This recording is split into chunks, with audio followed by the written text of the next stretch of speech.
Hi అండి, welcome back to my channel. ఎలా ఉన్నారు? బాగున్నారా? నేనైతే చాలా బాగున్నాను. ఈరోజు వీడియో శనగపప్పు అచ్చు. 90's నుండి వచ్చిన వాళ్ళలో స్వీట్ మెమరీ ఒకటి శనగపప్పు అచ్చు. ఇప్పటిలా అప్పుడు స్వీట్స్ ఉండేవి కాదు. స్వీట్ తినాలి అనిపిస్తే ఇలా శనగపప్పు అచ్చును చేసుకొని తినేవారు. వీటిని చాలా సింపుల్గా చేసుకోవచ్చు. వితిన్ 2 minutesలో మనకి రెడీ అయిపోతుంది. మరి ఇంత సింపుల్గా చేసుకునే శనగపప్పు అచ్చుని ఎలా చేయాలో ఇప్పుడు చూసేద్దాం. స్టవ్ ఆన్ చేసి కడాయిని పెట్టుకొని టీ గ్లాస్ ఉంటుంది కదా, టీ గ్లాస్తో 1 glass వేపుడు శనగపప్పుని వేసుకోండి. వీటినే పుట్నాల పప్పు అని కూడా అంటారు.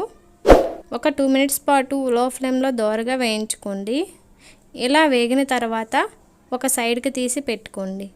ఇప్పుడు అదే ప్యాన్లో మనం ఏ గ్లాస్తో అయితే పప్పును తీసుకున్నామో అదే గ్లాస్తో 2 గ్లాసుల పంచదారను తీసుకోండి.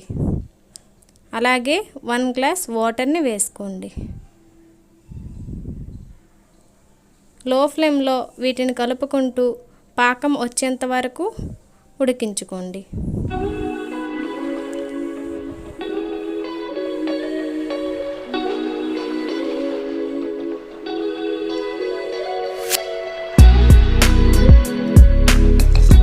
ఈ విధంగా దగ్గర పడిన తర్వాత వాటర్లో ఒకసారి ఒక డ్రాప్ని వేసి చెక్ చేసుకోండి.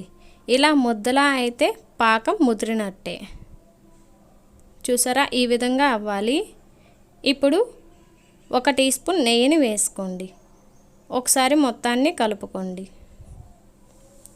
ఇలా కలుపుకున్న తర్వాత పక్కన పెట్టుకున్న వేపుడు పప్పుని వేసుకోండి. పప్పు వేసుకున్న తర్వాత కలుపుకొని వెంటనే స్టవ్ ఆఫ్ చేసేయాలి. లేదంటే పాకం మరలా పంచదార పొడిలా అయిపోతుంది. పొరపాటున అలా అయితే కొద్దిగా వాటర్ని వేసి ఒకసారి మిక్స్ చేసుకోండి. ముందుగా నెయ్యి అప్లై చేసిన ప్లేట్లో ఈ మిక్స్ని వేసుకొని మొత్తం స్ప్రెడ్ చేసుకోండి.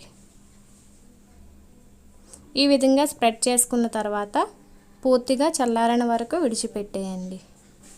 చల్లారిన తర్వాత చాకుతో అయినా లేదా అట్ల కర్రతో అయినా కొద్దిగా మూవ్ చేస్తే వచ్చేస్తుంది.